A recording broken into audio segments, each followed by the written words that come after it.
Еўрарадыё.FM.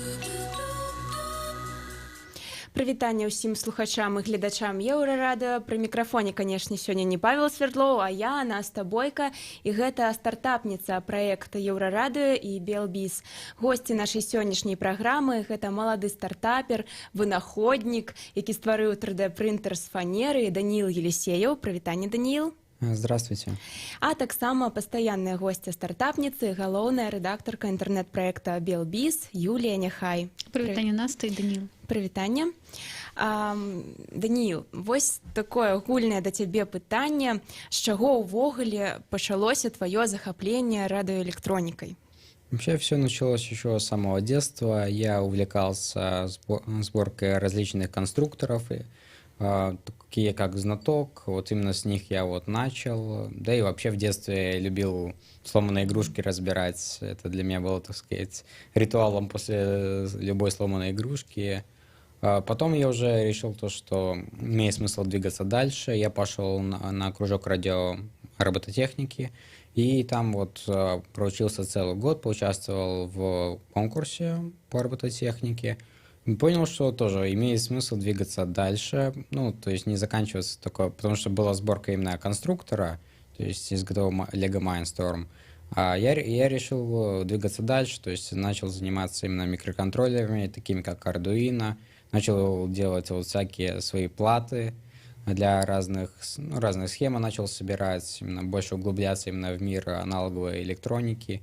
И как раз тогда я понял то, что надо показывать, в принципе, то, что я сделал, но вот как раз возникла проблема, то, что все выглядело как набор платок, лампочек, микросхем, и это было, так сказать, некрасиво, это выглядело примитивно. Ну, кому-то это может показаться красивым, например, мне, потому что это все работает, это все делает то, что надо делать. Ну и я решил сделать корпус. Я не особо любил делать вот именно корпуса своими руками. На труду у меня не было, не был моим самым любимым уроком в школе. Я, конечно, пробовал делать из фанеры, вырезать лобзиком, но это ни к чему хорошему не привело. Я в итоге начал искать решение, как можно автоматизировать этот процесс. Были, конечно, ЧПУ станки, лазерные резаки. Это, конечно, для меня было не тот уровень. И тут вдруг приходит мой папа домой и говорит: а мне на работу привезли 3D-принтер. Я понял, я начал гуглить, посмотрел. Это была довольно-таки интересная тема. Я на следующий же день приехал к папе на работу, посмотрел, что это за сие чудо техники, и увидел, что фактически из ничего создается объект. И для меня это было тогда, я был в 7 классе. Для меня это было фактически как магия. Я начал искать, как и где можно достать 3D-принтер. Где-то в районе $200. Из-за того, что принтер тогда стоил $2000, который был у папы на работе. Не совсем это карманная сумма для школьника, тем более семиклассника. У меня на тот момент было всего-то $200. И я начал искать, где, каким образом, как можно собрать его. И тут я наткнулся на 3D Today, прекрасный форум российский, где уже на то время, когда только начала развиваться сфера 3D-технологий, там довольно-таки много было уже людей, которые, занимаясь сборкой, они обозревали разные 3D-принтеры, писали комментарии, тестировали. Я уже тогда загорелся целью создать свой собственный 3D-принтер, сказать, новая ачивка, то есть... Я до этого занимался, в принципе, радиоэлектроникой, и я подумал, смогу ли я сделать все то же самое, только уже на другом уровне, на более высоком, то есть делать настолько сложные электронные устройства, которые мало того, что будет делать другие фактические устройства, то есть можно будет печатать корпус, можно будет печатать фактически все, что угодно, что только можно найти в интернете, либо самому нарисовать. То есть все ограничено только фантазией пользователя. Мне падаецца, што шмат хто чуў, што такое, што існуе такі 3D-прынтер, але не шмат хто разумее, што гэта наогул такое і што можна зрабіць, у прынцыпе, што можна на ім раздрукаваць. Вось распавядзі, калі ласка, так вельмі проста, вось для такіх чайнікаў, як мы, што такое 3D-прынтер і што асаблівага ў тым прынтэры, які ты стварыў. Хорошо. Ну, вообще 3D-принтер — это фактически все тот же принтер, но он делает трехмерную модель, то есть он по слоям печатает модель, то есть печатает один слой, поднимается, и так вот постепенно, пока не напечатает саму 3D-модель, которую мы задали. То есть это может быть игрушка, это может быть какой-то корпус, это может быть какая-то даже подвижная модель. Именно 3D-принтер позволяет делать, это единственная, по-моему, технология, которая позволяет делать именно подвижные модели, которые фактически сразу после окончания печати, они подвижные, и при этом их никак нельзя рассоединить. А вось што асаблівага ў тым прынтары, які ты стварыў?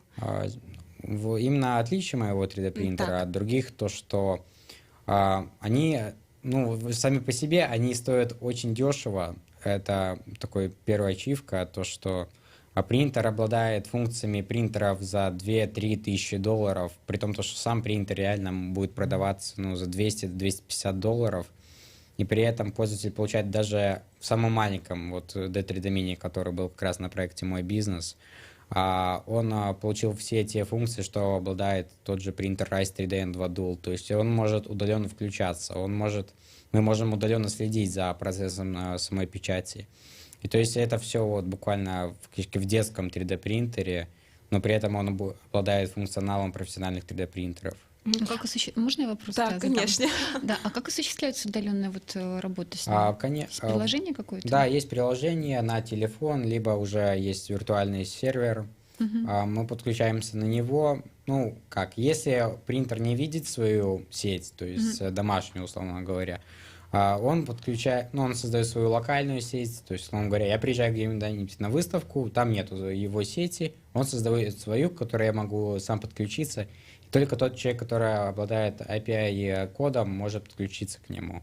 Ну, это какой-то в целом ПО, который ты Да, интегрировал в принтер. это, в принципе, сделано для того, чтобы было проще, то есть сейчас вот был доработан проект, чтобы можно было сконнекчивать 3D-принтеры вместе с собой. То есть, условно говоря, компания, которая занимается 3D-печатью, у которых есть там 20 принтеров, им не надо, вот, чтобы каждый человек ходил и в каждый принтер там карту памяти совал, только ради того, чтобы модельку загрузить. То есть он просто берет и загружает одну папку на общий сервер, и уже он раздает задание каждому 3D-принтеру, и ему не надо вот бегать каждому принтеру по отдельности, чтобы просто обозначить, что надо печатать. А ці шмат часу вось займае сам працэс друкавання? То бок за колькі часу можна вось раздрукаваць там одну модель? Это очень, так сказать, персонализировано, потому что каждая моделька может печататься от 5 до там, пару дней. То есть сейчас вот печатал модель протеза, она печаталась 1 день, 4 часа. То есть, в принципе, это очень... То есть, это все зависит от модели, то есть, даже от настроек одной и той же модели.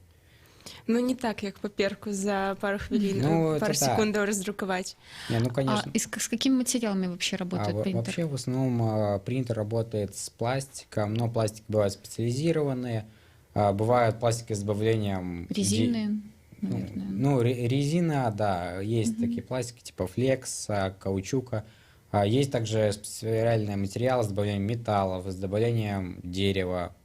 И вот они фактически обладают все теми же свойствами, что и ну, то, что в них добавляется. То есть с добавлением деревянной крупы, это крошки, да.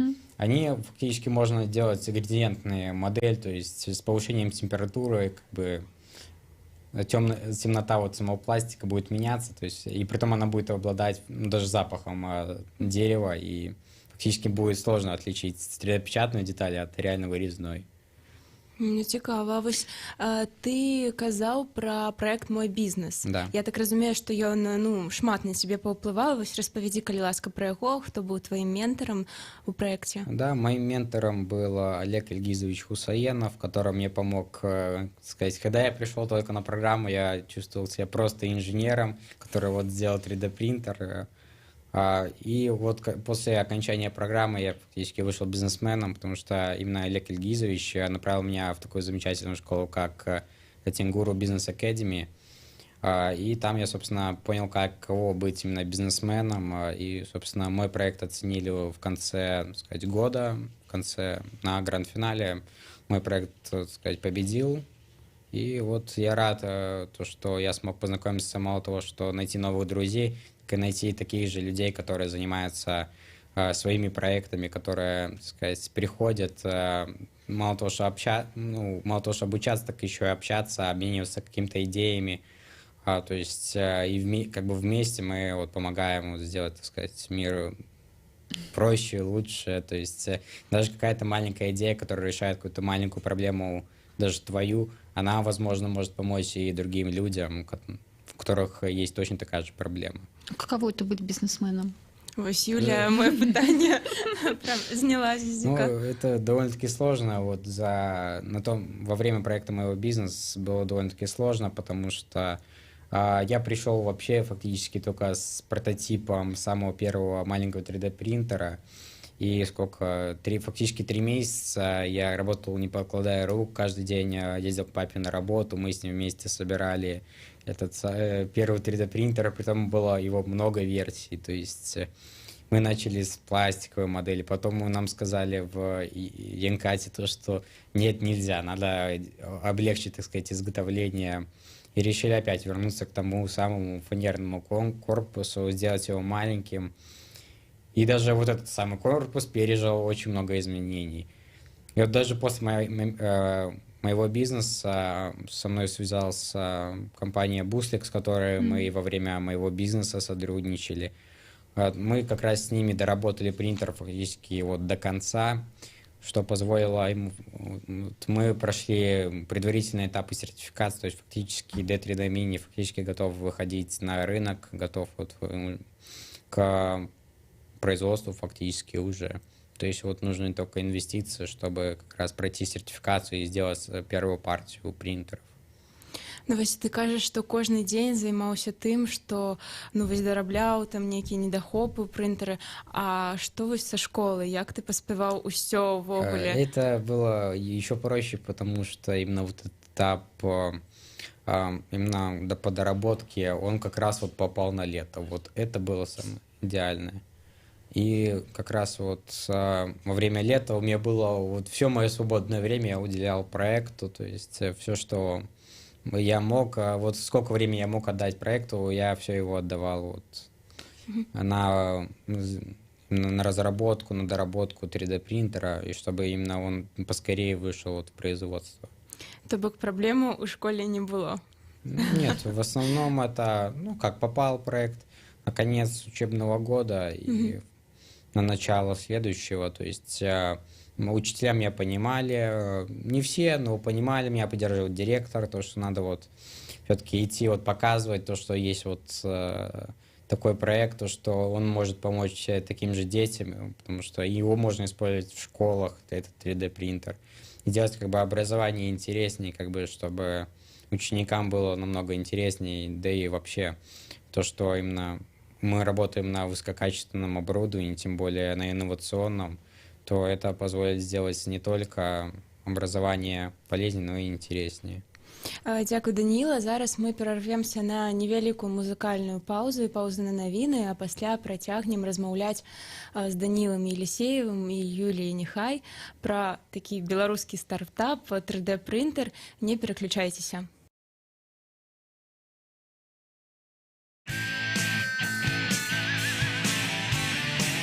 Еўрарадыё. Альтэрнатыўнае радыё.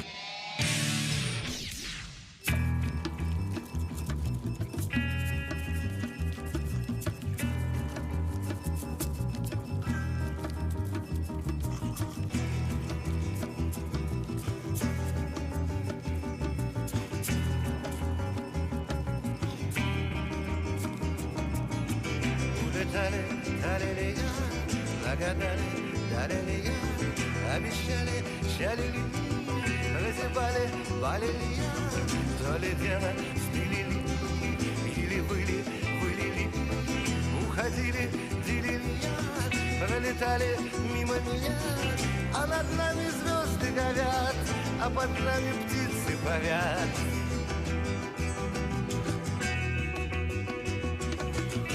А над нами звезды горят, а под нами птицы парят.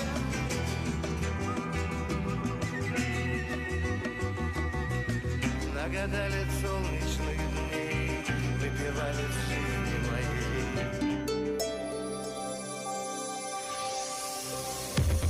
Еўрарадыё.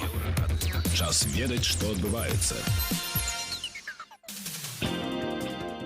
Вітаю, у студыі Святлана Адзінец. Каротка пра асноўныя падзеі. Падчас паездкі ў Аршанскі раён Лукашенка правёў нараду па развіцці льняной галіны і заявіў, між іншага, наступнае. Галоўнае маё ўражанне, што мы агідныя людзі, любіць трэба сваю краіну, і любоў павінна выяўляцца не ў балбатні і словах, а ў справах, патлумачыў Лукашенка. Лён раней апрацоўвалі многія краіны, і Беларусь была на 6-7 месцы. Цяпер ніхто не апрацоўвае, трошкі варушыцца Францыя. Кітай згарнуў вытворчасць у Расіі, льнаводства загнулася цалкам. Цяпер мы павінны быць на першым месцы, бо попыт на прадукцыю з лёну толькі расце. Заявіў усё гэта Александр Лукашенка, зведваючы Аршанскі ільнакамбінат і сам Аршанскі раён. Украіна абмежавала ўезд расейцам мужчынскага полу ва ўзросце ад 16 до 60. Цяпер гэтыя мужчыны дарослага веку змогуць уехаць ва Украіну толькі ў даказаных гуманітарных выпадках, калі ёсць выразная патрэба, і гэтыя выпадкі будуць прапісаныя ў інструкцыі. Пра ўсё гэта заявіў прэзідэнт Украіны Петро Парашенко, таму што Расія можа сфармаваць ва Ўкраіне прыватныя арміі, якія на самой справе з'явяцца ударнымі войскамі ўзброеных сіл Расійскай Федэрацыі, каб не даць расіянам ажыццявіць ва Ўкраіне гібридныя аперацыі, якія напланавалі яшчэ ў 2014 годзе. Патлумачыў Петру Парашенко важнасць новаўвядзення.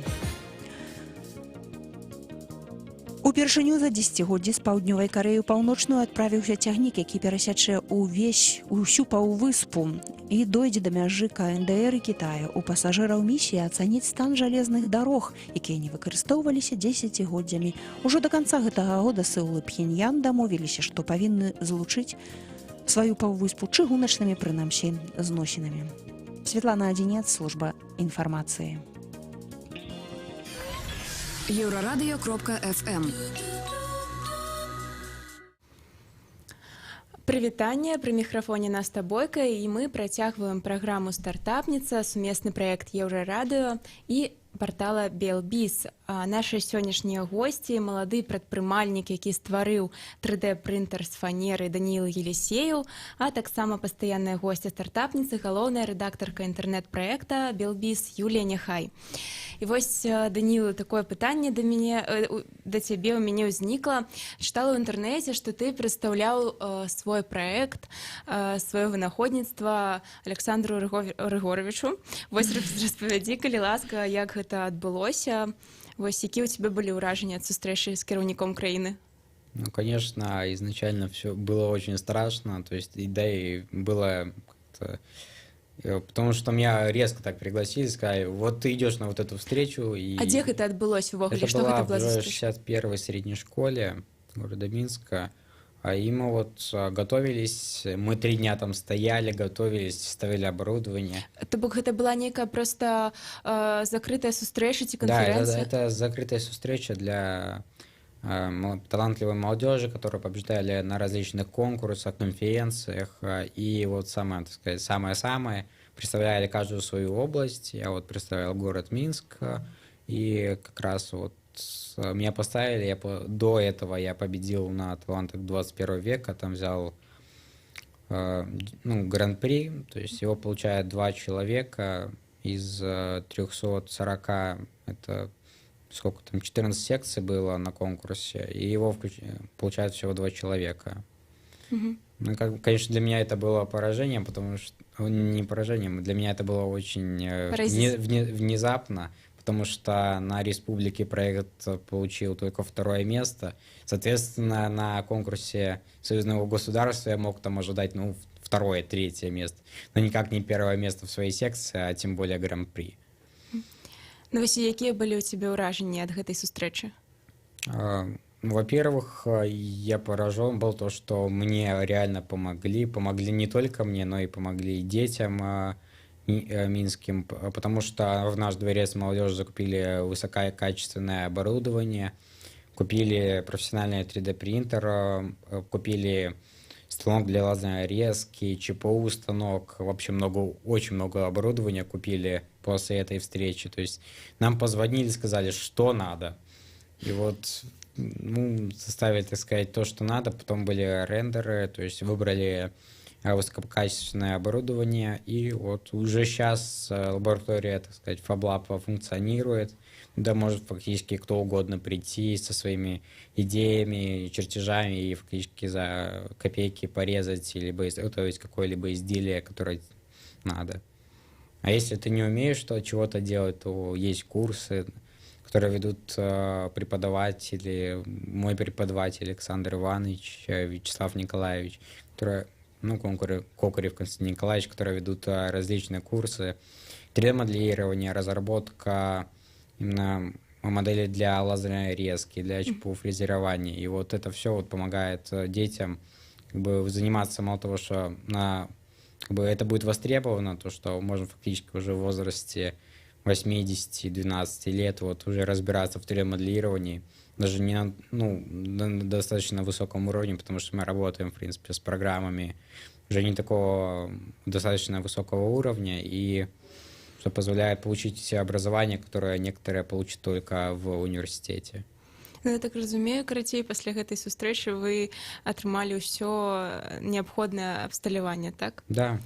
То есть помогли не только мне, но и помогли всем детям. Зразумела. Все бачу, что Юля, да, хочет задать питание. Да. Но я хотела бы уточнить, вот ты оговорился о том, что недавно к тебе обратились с просьбой распечатать протез, да? Да. То есть вообще, что ты печатаешь и с какими просьбами обращаются? В принципе, печатаю все, что попросят, то есть я стараюсь... Но ограничено объемами, да? Нет, это не ограничено фактически. То есть любую модель можно взять, программно порезать на части, потом, в принципе, ее можно склеить. То есть вот сейчас вот поступил заказ как раз на модель протеза, тоже вот молодой стартап, которые вот попросили распечатать, чтобы показать инвестору, вот что вот, в принципе, сделано было. Класс. Ну и вот распечатал, в принципе, качеством вот доволен заказчик. Я, в принципе, деньги особо стараюсь, это не беру. То есть как пожертвование, вот как знак благодарности, да. Но вот кошты сам не выставляешь. Да, вот, то есть сколько вы вот заплатите, то есть я скидываю скриншоты из программы, чтобы примерно показать стоимость, а там уже как вот человек захочет. Протез это что-то вот для медицинских целей, да? Да, и то есть уже, в принципе, много где применяется. В России делают прототипы именно протезов, то есть, да и самые дешевые протезы, именно которые можно напечатать на 3D-принтере, уже вот, в принципе, можно покупать. И они стоят намного дешевле, чем вот изготовленные на заводе. А з яких материалов их робить? В основном из пластиков, именно биоразлагаемых, то есть если даже рука сломается, либо где-то ее можно легко возобновить, то есть даже у пациента можно дома поставить 3D-принтер, дать набор деталей, и фактически он сам может распечатать и починить свой протез фактически за пару часов. Ничего себе. То есть скоро фактически можно ожидать роботов, которые киборгов, которые могут сами себя чинить в течение пары часов. Да.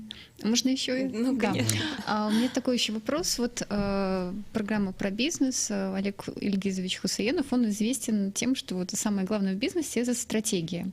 То есть какая вот у тебя сейчас стратегия? Ты говорил о том, что заинтересовался проектом «Буслик».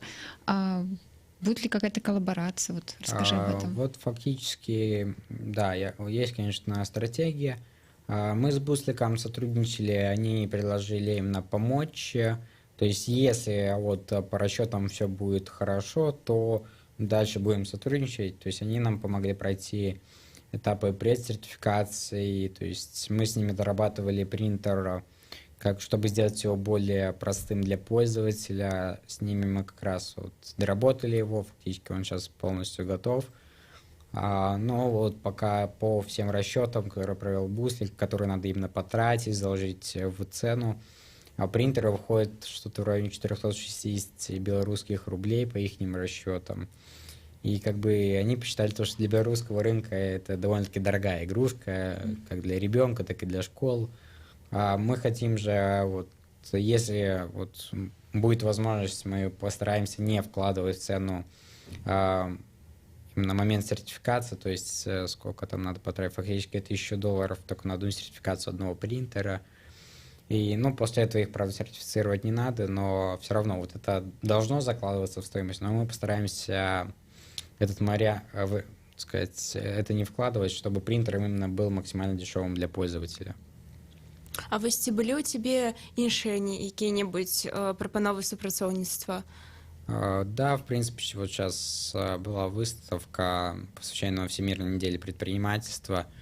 Там ко мне подходили инвесторы белорусские, российские, даже американские подходили, которые дали контакты, в принципе, готовы вот, контактами поделиться людей, которые именно занимаются инвестициями вот, в новые технологии, именно даже в технологии 3D-печати. И, в принципе, вот сейчас буду готовить бизнес-план на английском, то есть буду отсылать инвесторам.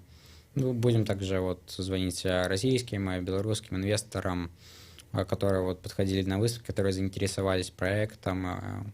Возможно, даже получим инвестиции, ну, чтобы для дальнейшего продолжения роста проекта, то есть, именно, возможно, скоро он появится на прилавках. Откуда ты знаешь, как писать бизнес-план? Тенгуру Бизнес Academy.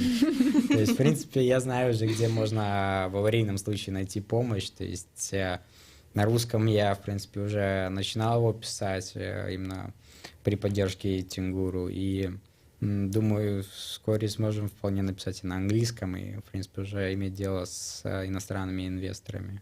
Сколько тебе лет, напомни? 16 Ну, год, неплохо. так. Вось ты казаў пра інвестараў, а ці яны нейкія умовы ставяць, ці просто вось на табе грошы, ідзі рабіць, што У хочаш? каждого свои как бы намерения, то есть с каждым надо переговорить, обсудить условия, на которых вот будут выдаваться какие-либо инвестиции, и после этого будем уже решать, имеет ли смысл сотрудничать и вообще есть ли какие-то перспективы.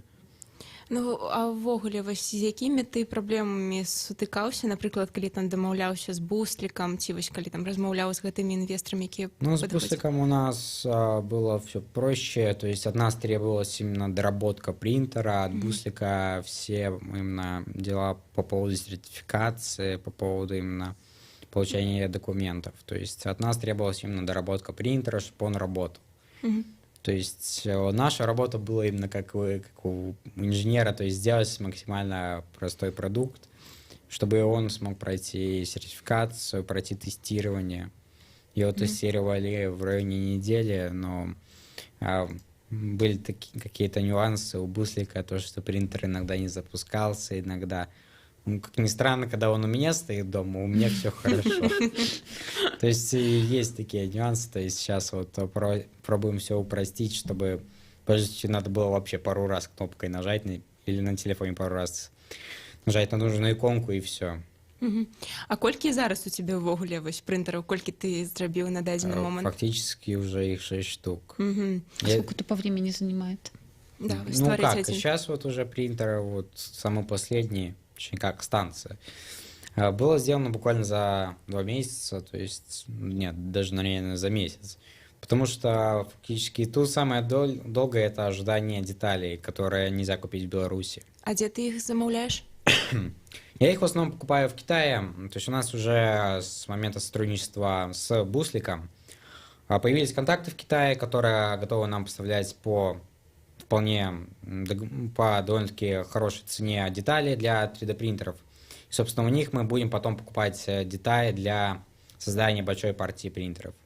Вось ты так размаўляешь, что я нават просто не верю, что тебе 16 год. Ну, это многие так говорят. А какие твои планы вот через 2-3 года? То есть, мне кажется, ты уже сейчас можешь проходить процедуру эмансипации и запускать свой стартап. Фактически можно, но пока я все тот же школьник, 11-классник, все-таки надо получить образование высшее, и как раз вот этим я сейчас занимаюсь, то есть бизнесом я занимаюсь сейчас в свободное время, потому что почти каждый день у меня курсы, но все равно идея именно продвинуть принтеры в массовое производство не ослабевает ни на минуту, то есть я всегда хочу именно продвинуть принтер, чтобы у каждого человека был вот именно мой 3D-принтер, то есть чтобы именно в Беларуси существовала компания, которая по производству белорусских 3D-принтеров.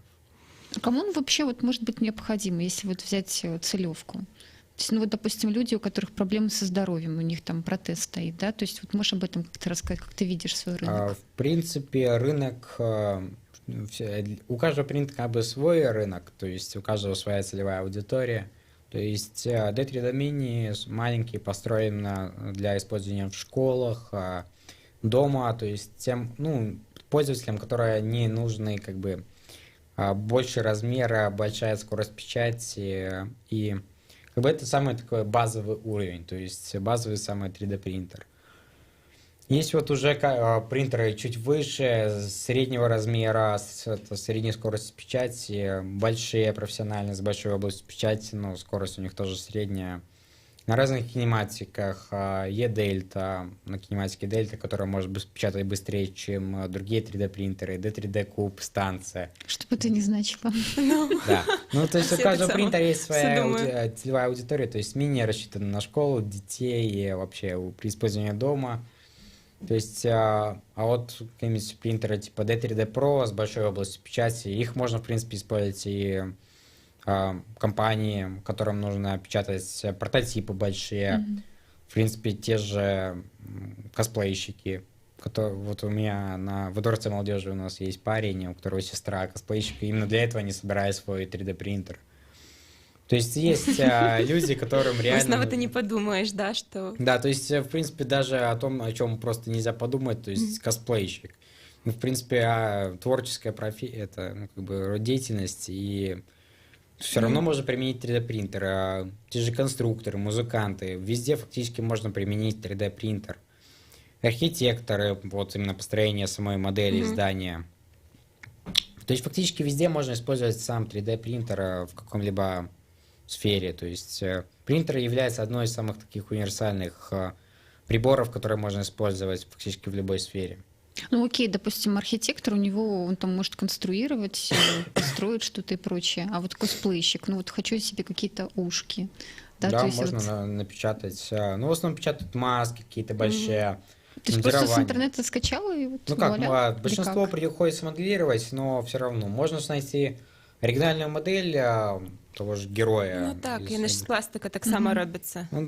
Ну как, именно найти именно модель саму, именно какая ее подразумевают разработчики, чуть-чуть доработать именно, чтобы упростить процесс печати, и все, фактически берем, режем по кускам, печатаем тот же огромный меч там, или катану длиной в пару метров. То есть...